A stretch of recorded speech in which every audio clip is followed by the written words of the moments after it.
Guys main ಏನಿರುತ್ತೆ points ಅದು ಹೇಳ್ತೀನಿ.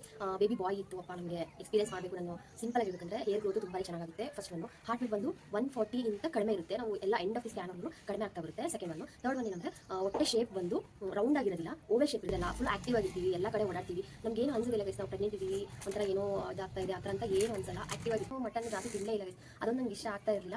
ಎಲ್ಲರೂ ಹೇಳೋದು ನಿಮ್ಮ ಮಗ ಆಂಜನೇಯನ್ ಬರ್ತಾ ಇರಬೇಕು, ಸೊ ಹಾಗಾಗಿ ನೀವು ನಾನ್ ವೆಜ್ ಎಲ್ಲ ತಿಂತಾ ಇಲ್ಲ ಅಂತ. ಈ ಸಲ ಫುಲ್ ಕಲರ್ ಬಂದಿದೆ, ಈ ಸತಿ ಬಾಯ್ ಬೇಬಿನೇ ಆಗೋದು ಅಂತ ಹೇಳ್ತಾ ಇದ್ರು.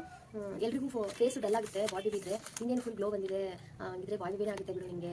ನಿಂದು ಒಂಥರ ಉಲ್ಟಾ ಆಗಿದೆ ನೋಡಿ, ಗರ್ಲ್ ಬೇಬಿ ಇದ್ದಾಗ ಫುಲ್ ಬ್ಲಾಕ್ ಆಗಿದೆ, ನೀನು ಬಾಯ್ ಬೇಬಿ ಇದೆ ಇವಾಗ ವೈಟ್ ಆಗಿದೆಯಾ, ನೀನು ಉಲ್ಟಾ ಆಗಿದೆ. Hi guys, welcome back to our new blog. ಎಲ್ಲರೂ ಹೇಗಿದ್ದೀರಾ? ಐ ಹೋಪ್ ಎಲ್ಲರೂ ಚೆನ್ನಾಗಿದ್ದೀರಾ ಅಂತ ಅಂದ್ಕೊಂಡಿದ್ದೀನಿ. ಗೈಸ್, ನಾನಿವತ್ತು ನನ್ನ ಪ್ರೆಗ್ನೆನ್ಸಿ ಎಕ್ಸ್ಪೀರಿಯನ್ಸ್ನ ನಿಮ್ಮ ಜೊತೆ ಶೇರ್ ಮಾಡ್ಕೊಳ್ತಾ ಇದ್ದೀನಿ. ಅದು ಏನಂದರೆ, ಫಸ್ಟು ನನಗೆ 3 ಜನ ಮಕ್ಕಳು, 2 ಹೆಣ್ಮಕ್ಳು, ಕೊನೆಯವನು ಬಂದು ಗಂಡು ಮಗು. ಗಂಡು ಮಗುವಿನ ಲಕ್ಷಣಗಳು ನಾನು ಪ್ರೆಗ್ನೆಂಟ್ ಇದ್ದಾಗ ನನ್ನ ಪ್ರೆಗ್ನೆನ್ಸಿನಲ್ಲಿದ್ದಂಥ ಗಂಡು ಮಗುವಿನ ಲಕ್ಷಣಗಳು ಏನಿತ್ತು ಅಂತ ನಾನು ನಿಮ್ಮ ಜೊತೆ ಶೇರ್ ಮಾಡ್ತಿದ್ದೀನಿ. ಅದು ನನ್ನ ಸ್ವಂತ ಓನ್ ಎಕ್ಸ್ಪೀರಿಯನ್ಸು. ನನಗೆ ಗಂಡು ಮಗು ಆಗಬೇಕಾದ್ರೆ ಆ ಪ್ರೆಗ್ನೆನ್ಸಿನಲ್ಲಿ ಯಾವ ರೀತಿ ಲಕ್ಷಣಗಳಿತ್ತು ಅಂತ ನಿಮ್ಮ ಜೊತೆ ಶೇರ್ ಮಾಡ್ತಾ ಇದ್ದೀನಿ. ಇದು ಸೈಂಟಿಫಿಕ್ಕಾಗಿ ಅಂತ ಹೇಳಕ್ಕೆ ಬರಲ್ಲ, ಒಬ್ಬೊಬ್ರದ್ದು ಬಾಡಿ ಮೇಲೆ ಡಿಫ್ರೆನ್ಸ್ ಇರುತ್ತೆ.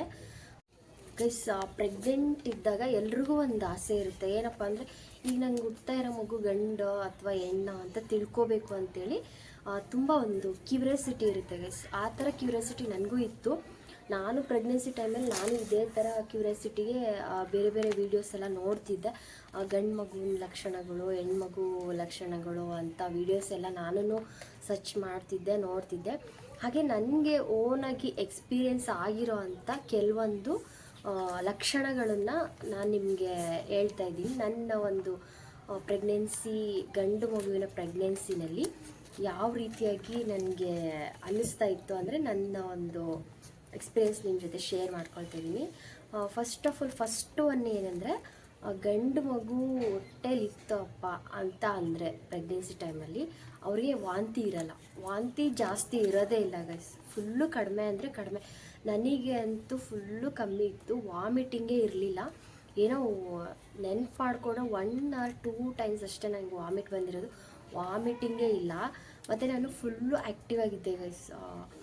ಗಂಡು ಮಗು ಇದ್ದಾಗ ನಾನು ಫುಲ್ಲು ಆ್ಯಕ್ಟಿವ್ ಆಗಿದ್ದೆ. ಸೆಕೆಂಡ್ ಒನ್ ಏನು ಅಂದರೆ, ಫೇಸು ಡಲ್ ಆಗುತ್ತೆ ಅಂತಾರೆ, ಮತ್ತು ಫೇಸಲ್ಲಿ ಪಿಂಪಲ್ಸ್ ಬರುತ್ತೆ. ಪಕ್ಕ ಪಿಂಪಲ್ಸ್ ಬರೋದಂತೂ ನಿಜಾನೇ. ನನ್ನಿದ್ರಲ್ಲೂ ಕೆಲವೊಂದು ಪಿಂಪಲ್ಸ್ ಇತ್ತು, ಬಟ್ ಫೇಸು ಡಲ್ ಆಗಿರಲಿಲ್ಲ ಗೈಸ್. ನಂದು ಫೇಸ್ ಇನ್ನೂ ಬ್ರೈಟ್ ಆಗಿತ್ತು, ನನಗಿನ್ನ ಕಲರ್ ಬಂದಿತ್ತು ಗೈಸ್. ಫೇಸ್ ಮಾತ್ರ ಫುಲ್ಲು ನನಗೆ ಕಲರ್ ಬಂದಿತ್ತು. ಗಂಡು ಮಗು ಇದ್ದರೆ ಕಲರ್ ಬರಲ್ಲ, ಬ್ಲ್ಯಾಕ್ ಆಗುತ್ತೆ ಅಂತಾರೆ, ಬಟ್ ನನ್ನ ಓನ್ ಎಕ್ಸ್ಪೀರಿಯೆನ್ಸ್ ಏನಂದರೆ ನನ್ನ ಫೇಸಲ್ಲಿ ಕಲರ್ ಬಂದಿತ್ತು. ಏನಂದರೆ, ಹೆಣ್ಮಗು ಇದ್ದರೆ ಮಮ್ಮಿ ಬ್ಯೂಟಿ ಎಲ್ಲ ಹೆಣ್ಮಗು ತೊಗೊಂಡ್ಬಿಡುತ್ತಂತೆ. ಹಾಗಾಗಿ ಹೆಣ್ಮಗು ಇದ್ದಾಗ ಬ್ಲ್ಯಾಕ್ ಆಗ್ತಾರೆ, ಗಂಡು ಮಗು ಇದ್ದಾಗ ಫುಲ್ಲು ಬ್ರೈಟ್ ಆಗ್ತಾರೆ. ಇದು ಫೇಸು ಗ್ಲೋಯಿಂಗ್ ಆಗಿ ಕಾಣಿಸುತ್ತೆ. ಥರ್ಡ್ ಒನ್ ಏನು ಅಂದರೆ, ಯೂರಿನ್ ಕಲರು ಫುಲ್ಲು ಬ್ರೈಟ್ ಎಲ್ಲೋಯಿಶ್ ಆಗುತ್ತೆ ಗೈಸ್. ಇದಂತೂ ಪಕ್ಕ ಅವಾಗೆ ತಿಳ್ಕೊಂಬಿಡಿ ನೀವು ಗಂಡು ಮಗು ಅಂತೇಳಿ. ಫುಲ್ಲು ಎಲ್ಲೋಯಿಶ್ ಆಗಿತ್ತು ಅಂದರೆ ಪಕ್ಕ ಗಂಡು ಮಗು ಅಂತಲೇ. ನನ್ನ ಒಂದು ಎಕ್ಸ್ಪೀರಿಯೆನ್ಸಲ್ಲೂ ಅದೇ ರೀತಿ ಆಗಿದೆ, ಫುಲ್ಲು ಎಲ್ಲೋ ಕಲರ್ ಇತ್ತು. ಮತ್ತು ನೆಕ್ಸ್ಟು ಫುಡ್ ಕ್ರೇವಿಂಗ್ಸು. ಫುಡ್ಡಲ್ಲಿ ನನಗೆ ನಾನ್ ವೆಜ್ಜು ತಿನ್ನಬೇಕು ಅಂತ ಅನಿಸಿಲ್ಲ. ಉಪ್ಪು ಹುಳಿ ಖಾರ ಎಲ್ಲನೂ ತಿಂತಾಯಿದ್ದೆ ಗೈಸ್, ಎಲ್ಲ ಅಡುಗೆ ತಿಂತಾಯಿದ್ದೆ, ಮತ್ತು ಏನೇನು ಬೇಕು ಎಲ್ಲನೂ ತಿಂತಾಯಿದ್ದೆ. ಬಟ್ ಇದೇ ಪರ್ಟಿಕ್ಯುಲರಾಗಿ ಬೇಕು ಅಂತ ನಂಗೆ ಅನಿಸಿಲ್ಲ. ಸ್ವೀಟು, ಉಪ್ಪು, ಖಾರ, ಹುಳಿ ಎಲ್ಲನೂ ತಿಂತಿದ್ದೆ. ಮತ್ತು ನಾನು ಒಂದು ಎಕ್ಸ್ಪೀರಿಯೆನ್ಸ್ ಮಾಡಿದೆ, ನಂಗೆ ನಾನ್ ವೆಜ್ ಅಂತೂ ಸೇರ್ತಾನೆ ಇರಲಿಲ್ಲ. ನಾನ್ ವೆಜ್ ಕಂಪ್ಲೀಟ್ಲಿ ನಾನು ಸ್ಟಾಪ್ ಮಾಡಿಬಿಟ್ಟಿದ್ದೆ. ನನಗೆ ನಾನ್ ವೆಜ್ಜು ಇಡಿಸ್ತಾನೆ ಇರಲಿಲ್ಲ ಆವಾಗ. ನಾನ್ ವೆಜ್ ಅಂದರೆ ಇಷ್ಟ ಆಗ್ತಿದ್ದಿಲ್ಲ, ತಿಂತಿದ್ದೆ 1 ಪೀಸು 2 ಪೀಸು ತಿಂತಿದ್ದೆ ಅಷ್ಟೇ. ನಾನ್ ವೆಜ್ ಕಂಪ್ಲೀಟ್ಲಿ ನನಗೆ ಇಷ್ಟ ಆಗ್ತಾ ಇರಲಿಲ್ಲ. ಇದು ನನ್ನ ಎಕ್ಸ್ಪೀರಿಯೆನ್ಸು. ಕೆಲವೊಬ್ಬರಿಗೆ ನಾನ್ ವೆಜ್ ಇಷ್ಟ ಆಗುತ್ತೆ, ಬಟ್ ನನ್ನ ಒಂದು ಪ್ರೆಗ್ನೆನ್ಸಿ ಟೈಮಲ್ಲಿ ನನಗೆ ನಾನ್ ವೆಜ್ ಇಷ್ಟ ಆಗ್ತಿರ್ಲಿಲ್ಲ. ಇತ್ತು ಅಂದರೆ ಹೊಟ್ಟೆ ಶೇಪು ಫುಲ್ ರೌಂಡಾಗಿರಲ್ಲ, ರೌಂಡ್ ಶೇಪಲ್ಲಿತ್ತು ಅಂದರೆ ಅದು ಹೆಣ್ಮಗು. ಸ್ವಲ್ಪ ಓವಲ್ ಶೇಪ್ ಅಂದರೆ ಎಗ್ ಶೇಪಲ್ಲಿತ್ತು, ಮೊಟ್ಟೆ ಶೇಪಲ್ಲಿತ್ತು ಅಂದರೆ ಗಂಡು ಮಗು ಯಾವಾಗಲೂ ಮೊಟ್ಟೆ ಶೇಪಲ್ಲಿರುತ್ತೆ ಅಂತ ಹೇಳ್ತಾರೆ. ನಂದು ಅದೇ ಥರ ಇತ್ತು, ಸ್ವಲ್ಪ ವೆಯ್ಟ್ ಕಡಿಮೆನೇ ಇತ್ತು ಗೈಸ್. ಇವಾಗ ಆಲ್ರೆಡಿ 8 ಮಂತಿಗೆ ರೀಚ್ ಆಗ್ತಿದ್ದೀವಿ ಅಂದರೆ ಹೊಟ್ಟೆ ಫುಲ್ಲು ಕಮ್ಮಿ ಕಾಣಿಸೋದು, ಇನ್ನೂ ಏನೋ 4-5 ಮಂತ್ಸ್ ಇರಬೇಕು ಅನ್ನೋ ಥರ ಅದು ಫೀಲ್ ಆಗುತ್ತೆ. ಅಷ್ಟು ಚಿಕ್ಕದಿರುತ್ತೆ ಹೊಟ್ಟೆ, ಅಂದರೆ ಕೆಳಗಡೆ ಇರುತ್ತೆ, ಲೋ ಲೈನ್ ಇರುತ್ತೆ. ಅಪ್ಪರ್ ಇತ್ತು ಅಂದರೆ ಬೇಬಿ ಗರ್ಲ್ ಅಂತಾರೆ. ನಂದು ಲೋಯರ್ ಇತ್ತು, ಬಾಯ್ ಬೇಬಿ ಇದ್ದಾಗ ಲೋಯರ್ ಇತ್ತು, ಹೊಟ್ಟೆ ಸ್ವಲ್ಪ ಕೆಳಗಡೆ ಇರುತ್ತೆ ಮತ್ತು ಮೊಟ್ಟೆ ಶೇಪಲ್ಲಿರುತ್ತೆ. ಇದೊಂದು ನನಗೆ ಎಕ್ಸ್ಪೀರಿಯೆನ್ಸ್ ಆಗಿರೋದು. ಆಲ್ಮೋಸ್ಟ್ ಅಲ್ಲಿ ಇದು ನಿಜನೇ ಆಗಿದೆ ಗೈಸ್, ತುಂಬ ಜನದಲ್ಲಿ ಅದು ನಿಜನೇ ಆಗಿದೆ. ಪ್ಲಸ್ ನೆಕ್ಸ್ಟ್ ಒನ್ನು ಬಂದುಬಿಟ್ಟು heart beat. Baby heart beat ಬಂದು 140ಇಂದ ಕೆಳಗಡೆ ಇರುತ್ತೆ, 140, 130, 120, 110 ಈ ಥರ ಇರುತ್ತೆ. ಅದು ಎಬೋ ಆಗೋದಿಲ್ಲ. ಬಾಯ್ ಬೇಬಿ ಇತ್ತು ಅಂದರೆ final completely end of the ಸ್ಕ್ಯಾನ್ವರೆಗೂ 140 ಒಳಗೇ ಇರುತ್ತೆ, 130, 120 ಈ ಥರ ಕಡಿಮೆ ಆಗುತ್ತೆ. ಬಟ್ ಅದು 140 ಅಬೋ ಆಗೋದಿಲ್ಲ. ಹಾರ್ಟ್ ಬೀಟ್ ಯಾವಾಗಲೂ 140ಇಂತನೂ ಕಡಿಮೆ ಇರಬೇಕು. ಮಾರ್ನಿಂಗ್ ಸಿಕ್ನೆಸ್ಸು ಅಂದರೆ ಮಾರ್ನಿಂಗ್ ಒಂಥರ ಇದ್ದರೆ ಏನೋ ಒಂಥರ ಕಿರಿಕಿರಿ ಆಗೋದು, ಒಂಥರ ಏನೋ ಇರಿಟೇಷನ್ ಆಗೋದು, ಈ ಥರ ನನಗೆ ಆಗೇ ಇಲ್ಲ ಗೈಸ್. ಬಾಯ್ ಬೇಬಿ ಇದ್ದಾಗ ಮಾತ್ರ ನನಗೆ ಇರಿಟೇಷನ್ನು, ಒಂಥರ ಏನೋ ಅಪ್ಪ ಒಂಥರ ಅನಿಸೋದು, ಆ ಥರ ಏನೂ ಆಗಿಲ್ಲ ಗೈಸ್. ಈ ಥರ ಮಾರ್ನಿಂಗ್ ಸಿಕ್ನೆಸ್ ಮಾತ್ರ ತುಂಬಾ ಕಡಿಮೆ ಇರುತ್ತೆ. ಫುಲ್ಲು ಆ್ಯಕ್ಟಿವ್ ಆಗೇ ಇರ್ತೀವಿ, ಬೆಳಗ್ಗೆ ಎದ್ರೂ ಆ್ಯಕ್ಟಿವ್ ಆಗಿರ್ತೀವಿ, ನೈಟ್ ಮಲಗಬೇಕಾದ್ರೂ ಆ್ಯಕ್ಟಿವ್ ಆಗಿರ್ತೀವಿ. ಸ್ವಲ್ಪ ಸುಸ್ತಾಗ್ಬೋದು ಅಷ್ಟೇ, ಬಿಟ್ಟರೆ ಮೂಡ್ ಸ್ವಿಂಗ್ಸು ಆ ಥರ ಎಲ್ಲ ಏನೂ ಇರಲಿಲ್ಲ. ನನಗೆ ಎಕ್ಸ್ಪೀರಿಯೆನ್ಸ್ ಹೇಳಬೇಕು ಅಂದರೆ ನನಗೆ ಮೂಡ್ ಸ್ವಿಂಗ್ಸ್ ಇರಲಿಲ್ಲ, ಮಾರ್ನಿಂಗ್ ಸಿಕ್ನೆಸ್ ಇರಲಿಲ್ಲ, ನಾನು ಆರಾಮಾಗಿದ್ದೆ.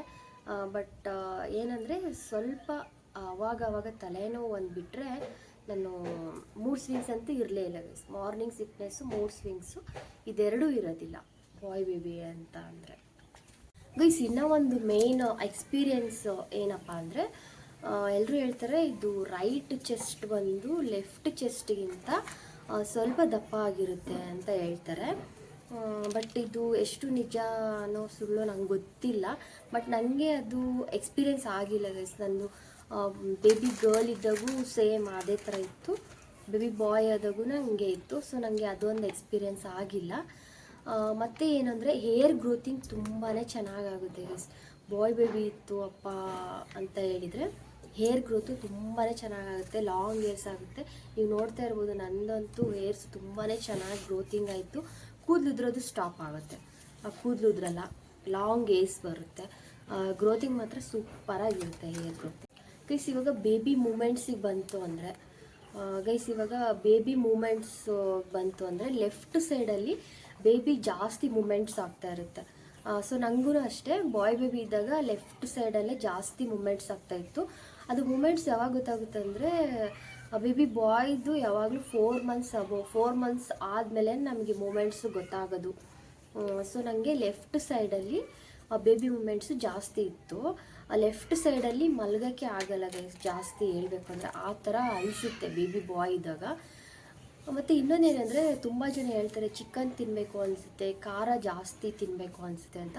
ಬಟ್ ನನಗೆ ಇದೊಂದು ಎಕ್ಸ್ಪೀರಿಯೆನ್ಸ್ ಆಗಲಿಲ್ಲ. ನಾನು ಚಿಕನ್ನು ಮಟನ್ನು ಜಾಸ್ತಿ ತಿನ್ನಲೇ ಇಲ್ಲ ಗೈಸ್, ಅದೊಂದು ನನಗೆ ಇಷ್ಟ ಆಗ್ತಾ ಇರಲಿಲ್ಲ.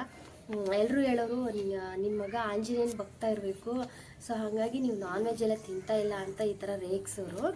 ಮತ್ತು ಇನ್ನೊಂದೇನು ರೇಗ್ಸೋರು ಅಂದರೆ, ನಾನು ಫುಲ್ ಕಲರ್ ಬಂದುಬಿಟ್ಟಿದೆ ಗೈಸ್. ಅವಾಗ ಇದು ಬಾಯ್ ಬೇಬಿ ಇದ್ದಾಗ ಫೇಸು ಕಲರ್ ಬಂದಿತ್ತು, ನನ್ನ ಫೇಸ್ ಫುಲ್ ಗ್ಲೋ ಬಂದಿತ್ತು. ನಮ್ಮ ಅಕ್ಕ ಅವರು ಎಲ್ಲರೂ ಅಲ್ಲಿ ನನಗೆ ನನ್ನ ವೆಲ್ ವಿಶಸ್ ಎಲ್ಲ ಗೊತ್ತಿರೋರೆಲ್ಲ ಏನು ಹೇಳ್ತಿದ್ರು ಅಂದರೆ, ಏನಿಂದು ಫೇಸ್ ಎಲ್ಲ ಫುಲ್ ಕಲರ್ ಬಂದಿದೆ, ಈ ಸತಿ ಬಾಯ್ ಬೇಬಿನೇ ಆಗೋದು ಅಂತ ಹೇಳ್ತಾಯಿದ್ರು. ಎಲ್ರಿಗೂ ಫೇಸು ಡಲ್ ಆಗುತ್ತೆ ಬಾಯ್ ಬೇಬಿ ಇದ್ದರೆ, ನಿಂದೇನು ಫುಲ್ ಗ್ಲೋ ಬಂದಿದೆ, ಹಂಗಿದ್ರೆ ಬಾಯ್ ಬೇಬಿನೇ ಆಗುತ್ತೆ ಬಿಡು ನಿನಗೆ, ನಿಂದೊಂಥರ ಉಲ್ಟಾ ಆಗಿದೆ ನೋಡು, ಗರ್ಲ್ ಬೇಬಿ ಇದ್ದಾಗ ಫುಲ್ ಬ್ಲ್ಯಾಕ್ ಆಗಿದೆ ನೀನು, ಈಗ ಬಾಯ್ ಬೇಬಿ ಇದೆ ಇವಾಗ ವೈಟ್ ಆಗಿದೆಯಾ, ನಿಂದು ಉಲ್ಟಾ ಆಗಿದೆ, ನಿನ್ನ ಬಾಯ್ ಬೇಬಿ ಆಗುತ್ತೆ ಬಿಡು ಪಕ್ಕ ಅಂತೇಳಿ ಅಲ್ಲಿ ನಮ್ಮ ಬೆಂಗಳೂರಲ್ಲೆಲ್ಲ ನಮ್ಮ ಅಕ್ಕ ಅವರು, ನಮ್ಮ ರಿಲೇಷನ್ಸು, ನನ್ನ ಫ್ರೆಂಡ್ಸು ಎಲ್ಲರೂ ಅದೇ ರೀತಿ ರೇಗಿಸ್ತಾಯಿದ್ರು. ನಾನ್ ವೆಜ್ ತಿಂತಾ ಇರಲಿಲ್ವ, ಅದಕ್ಕೆ ನಿನ್ನ ಮಗ ಫುಲ್ಲು ಆಂಜನೇಯನ ಭಕ್ತ ಇರಬೇಕು, ಅದಕ್ಕೆ ನೀನು ನಾನ್ ವೆಜ್ ಎಲ್ಲ ಇಷ್ಟ ಆಗ್ತಾಯಿಲ್ಲ ಹಂಗೆ ಅಂತೇಳ್ಬಿಟ್ಟು ರೇಗಿಸ್ತಾಯಿದ್ರು ಗೈಸ್. ಇದೊಂದು ನನಗೆ ಆಗಿರೋಂಥ ಎಕ್ಸ್ಪೀರಿಯೆನ್ಸು.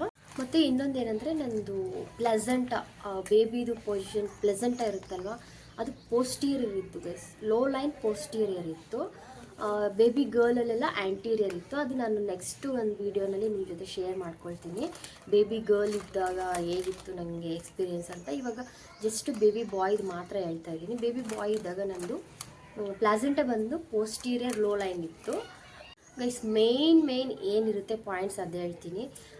ಬೇಬಿ ಬಾಯ್ ಇತ್ತು ಅಪ್ಪ, ನಮಗೆ ಎಕ್ಸ್ಪೀರಿಯೆನ್ಸ್ ಮಾಡಬೇಕು. ನಾನು ಸಿಂಪಲಾಗಿ ಹೇಳ್ಬೇಕಂದ್ರೆ ಹೇರ್ ಗ್ರೋತು ತುಂಬಾ ಚೆನ್ನಾಗಾಗುತ್ತೆ. ಫಸ್ಟ್ ಹಾರ್ಟ್ ಬೀಟ್ ಬಂದು 140ಗಿಂತ ಕಡಿಮೆ ಇರುತ್ತೆ. ನಾವು ಎಲ್ಲ ಎಂಡ್ ಆಫ್ ದಿ ಸ್ಕ್ಯಾನ್ವರೆಗೂ ಕಡಿಮೆ ಆಗ್ತಾ ಬರುತ್ತೆ. ಸೆಕೆಂಡ್ ಥರ್ಡ್ ಏನು ಅಂದರೆ ಹೊಟ್ಟೆ ಶೇಪ್ ಬಂದು ರೌಂಡಾಗಿರೋದಿಲ್ಲ, ಓವೆಲ್ ಶೇಪ್ ಇರುತ್ತೆ, ಅಂದರೆ ಮೊಟ್ಟೆ ಶೇಪಲ್ಲಿರುತ್ತೆ ಥರ್ಡ್ ಫೋರ್ತ್ ಏನಪ್ಪ ಅಂದರೆ ಇದು ರೈಟ್ ಚೆಸ್ಟ್ ಇರುತ್ತಲ್ವ, ಅದು ಲೆಫ್ಟ್ ಚೆಸ್ಟಿಗಿಂತ ಸ್ವಲ್ಪ ಇನ್ಕ್ರೀಸ್ ಆಗಿರುತ್ತೆ ಅಂತ ಹೇಳ್ತಾರೆ. ಇದು ಒಂದು ಫೋರ್ತ್ ಫಿಫ್ತ್ ಏನಪ್ಪ ಅಂದರೆ ಈ ಪಿಂಪಲ್ಸ್ ಆಗುತ್ತೆ ಅಂತಾರೆ ಗೈಸ್. ಫೇಸು ಡಲ್ ಆಗುತ್ತೆ, ಪಿಂಪಲ್ಸ್ ಆಗುತ್ತೆ ಅಂತಾರೆ, ಅದು ಮೇಯ್ನು. ನೆಕ್ಸ್ಟ್ ಅದರಲ್ಲಿ ನನಗೆ ಪಿಂಪಲ್ಸ್ ಆಗಿತ್ತು, ಬಟ್ ಫುಲ್ಲು ಗ್ಲೋ ಬಂದಿತ್ತು. ಪಿಂಪಲ್ಸ್ ಭಾಳ ಕಡಿಮೆ ಆಗಿದ್ದು, ಫೇಸ್ ಮಾತ್ರ ತುಂಬಾ ಗ್ಲೋ ಬಂದಿತ್ತು. ಅದು ನನ್ನ ನೆಕ್ಸ್ಟ್ ಎಕ್ಸ್ಪೀರಿಯೆನ್ಸ್ ಅಂದರೆ. ಮತ್ತು ಮಾರ್ನಿಂಗ್ ಸಿಕ್ನೆಸ್ ಇರಲ್ಲ, ಫುಲ್ ಆ್ಯಕ್ಟಿವ್ ಆಗಿರ್ತೀವಿ, ಎಲ್ಲ ಕಡೆ ಓಡಾಡ್ತೀವಿ, ನಮಗೇನು ಅನಿಸೋದಿಲ್ಲ ಗೈಸ್. ನಾವು ಪ್ರೆಗ್ನೆಂಟ್ ಇದ್ದೀವಿ, ಒಂಥರ ಏನೋ ಇದಾಗ್ತಾ ಇದೆ ಆ ಥರ ಅಂತ ಏನು ಅನಿಸಲ್ಲ. ಆ್ಯಕ್ಟಿವ್ ಆಗಿರ್ತೀವಿ, ಮಾಮೂಲಿ ನಾವೆಲ್ಲರೂ ಹೇಗಿದ್ದೀವೋ ಡೈಲಿ ಹೆಂಗಿದ್ದೀವೋ ಹಂಗೆ ಇರ್ತೀವಿ. ನನಗೆ ಇದೊಂದು ಎಕ್ಸ್ಪೀರಿಯೆನ್ಸ್ ಆಗಿರೋದು. ನಾನು ಫುಲ್ ಆ್ಯಕ್ಟಿವ್ ಆಗೇ ಇದ್ದೆ ಬೇಬಿ ಬಾಯ್ ಇದ್ದಾಗ. ಎಲ್ಲ ಊಟನೂ ತಿಂತಿದ್ದೆ, ಯಾವುದೂ ಅದು ಬೇಡ ಇದು ಬೇಡ ಅಂತ ಅಂತಿರಲಿಲ್ಲ. ನೆಕ್ಸ್ಟ್ ವಾಮಿಟಿಂಗ್ ಆಗೋದೇ ಇಲ್ಲ ಗೈಸ್. ಬೇಬಿ ಬಾಯ್ ಇದ್ದಾಗ ವಾಮಿಟಿಂಗ್ ಆಗೋದೇ ಇಲ್ಲ. ಸೊ ಇದು ಗೈಸ್. ಇನ್ನೂ ಒಂದು ಸಬೇಬಿ ಬಾಯ್ ಇದ್ದಾಗ ಮೂಗು ಸ್ವಲ್ಪ ದಪ್ಪ ಆಗುತ್ತೆ ಅಂತಾರೆ. ಇದು ಆಲ್ಮೋಸ್ಟ್ ಅಲ್ಲಿ ತುಂಬ ಜನಕ್ಕೆ ಎಕ್ಸ್ಪೀರಿಯೆನ್ಸ್ ಆಗಿದೆ. ಬೇಬಿ ಮೂಮೆಂಟ್ಸ್ ಬಂದು ಲೆಫ್ಟ್ ಸೈಡ್ ಜಾಸ್ತಿ ಆಗುತ್ತೆ. ನಾವು ಲೆಫ್ಟ್ ಸೈಡ್ ಬಂದು ಮಲ್ಗೋಕ್ಕೆ ಆಗಲ್ಲ. ಬೇಬಿ ಮೂಮೆಂಟ್ಸು 4 months ಆದಮೇಲೆ ಸ್ಟಾರ್ಟ್ ಆಗುತ್ತೆ ಬೇಬಿ ಬಾಯ್ದು. ಗೈಸ್ ಇದಿಷ್ಟು ನನಗೆ ಬೇಬಿ ಬಾಯ್ ಇದ್ದಾಗ, ಪ್ರೆಗ್ನೆನ್ಸಿ ಇದ್ದಾಗ, ಬೇಬಿ ಬಾಯ್ ಪ್ರೆಗ್ನೆನ್ಸಿಯಲ್ಲಿದ್ದಾಗ ಎಕ್ಸ್ಪೀರಿಯೆನ್ಸ್ ಆಗಿರೋದು ಇದಿಷ್ಟು ಮೇನ್ ಪಾಯಿಂಟ್ಸ್ ಹೇಳಿದ್ದೀನಿ ಗೈಸ್. ಇದಿಷ್ಟು ಮೇನ್ ಪಾಯಿಂಟ್ಸ್ ಇತ್ತು ಅಂದರೆ ಪಕ್ಕಾ ಗಂಡು ಮಗುನೇ, ಅದರಲ್ಲಿ ಏನೂ ಡೌಟೇ ಬೇಡ. ಇದಿಷ್ಟು ಪಾಯಿಂಟ್ಸ್ ಮಾತ್ರ ನನಗೆ ಪರ್ಸ್ನಲಿ ನನಗೆ ಎಕ್ಸ್ಪೀರಿಯೆನ್ಸ್ ಆಗಿರೋದು. ಏನಕ್ಕೆ ಅಂದರೆ ನನಗೆ 2 ಬೇಬಿ ಗರ್ಲ್ಸು, ನನ್ನ 3rd ಬೇಬಿ ಬಾಯ್ ಬೇಕು ಅಂತ ನಾವು ಎಕ್ಸ್ಪೆಕ್ಟ್ ಮಾಡ್ತಾಯಿದ್ವಿ. ಸೊ ನನಗೆ ಇದಿಷ್ಟು ಇದ್ದಿದ್ದು. ಬೇಬಿ ಗರ್ಲ್ಸಿಗೂ ಬೇಬಿ ಬಾಯ್ಸ್ಗೂ ತುಂಬಾ ಡಿಫ್ರೆನ್ಸ್ ಇತ್ತು ಗೈಸ್. ಬೇಬಿ ಗರ್ಲ್ ಇದ್ದಾಗ ಏನು ಎಕ್ಸ್ಪೀರಿಯೆನ್ಸ್ ಆಗಿತ್ತಲ್ವ, ಅದು ಕಂಪ್ಲೀಟ್ಲಿ ಡಿಫ್ರೆಂಟ್ ಆಗಿತ್ತು. ನನಗೆ ಬೇಬಿ ಬಾಯ್ ಇದ್ದಾಗ ಫುಲ್ ಆ್ಯಕ್ಟಿವ್ ಆಗಿದೆ ಗೈಸ್. ನಾನು ಪರ್ಸ್ನಲಿ ಹೇಳಬೇಕು ಅಂದರೆ ಫುಲ್ ಆ್ಯಕ್ಟಿವ್ ಆಗಿದ್ದೆ. ಇದಿಷ್ಟು ನನ್ನ ಬೇಬಿ ಬಾಯ್ ಪ್ರೆಗ್ನೆನ್ಸಿಯ ಎಕ್ಸ್ಪೀರಿಯೆನ್ಸು. ನಿಮಗೆಲ್ಲ ಇಷ್ಟ ಆಗಿದೆ ಅಂತ ಅಂದ್ಕೊಂಡಿದ್ದೀನಿ. ಏನೋ ಕ್ಯೂರಿಯಾಸಿಟಿ ಇರುತ್ತೆ ಅಲ್ವಾ ಕೆಲವೊಬ್ಬರಿಗೆ, ಅವರಿಗೆ ಏನೋ ಸ್ವಲ್ಪ ಒಂದು ಐಡಿಯಾ ಬರಲಿ ಅಂತ ಹೇಳಿದ್ದೀನಿ. ನನ್ನ ಒಂದು ಎಕ್ಸ್ಪೀರಿಯೆನ್ಸ್ ನಿಮ್ಮ ಜೊತೆ ಶೇರ್ ಮಾಡ್ತೀನಿ ಗೈಸ್. ಇದಾಗಿತ್ತು ಇವತ್ತಿನ ಬ್ಲಾಗಲ್ಲಿ. ಇದಿಷ್ಟು ನಾನು ಇನ್ಫಾರ್ಮೇಷನ್ನ ನಿಮಗೆ ಕೊಟ್ಟಿದ್ದೀನಿ. ನಿಮ್ಗೆ ಇಷ್ಟ ಆಗಿದೆ ಅಂತ ಅಂದ್ಕೊಂಡಿದ್ದೀನಿ. ಇಷ್ಟ ಆಗಿದ್ದರೆ ಪ್ಲೀಸ್ ನನ್ನ ಚಾನಲ್ಗೆ ಸಬ್ಸ್ಕ್ರೈಬ್ ಮಾಡ್ಕೊಳ್ಳಿ, ಲೈಕ್ ಮಾಡಿ, ಶೇರ್ ಮಾಡಿ, ಹಾಗೆ ಕಮೆಂಟ್ ಮಾಡಿ. ಇನ್ನು ಯಾರ್ಯಾರು ನನ್ನ ಚಾನಲ್ಗೆ ಸಬ್ಸ್ಕ್ರೈಬ್ ಮಾಡ್ಕೊಳ್ಳದೆ ವೀಡಿಯೋಸ್ ನೋಡ್ತೀರಾ, ಪ್ಲೀಸ್ ಗರ್ಲ್ಸ್ ಸಬ್ಸ್ಕ್ರೈಬ್ ಮಾಡಿಕೊಂಡು ನನ್ನೆಲ್ಲ ವೀಡಿಯೋಸ್ ನೋಡಿಬಿಟ್ಟು ಸಪೋರ್ಟ್ ಮಾಡಿ. ಹಾಗೆ ನಾನು ಇದೇ ರೀತಿ ಇನ್ನೂ ಒಂದು ನೆಕ್ಸ್ಟ್ ನ್ಯೂ ಬ್ಲಾಗಲ್ಲಿ ಮತ್ತೆ ಸಿಗ್ತೀನಿ. Thanks for watching. Thank you so much.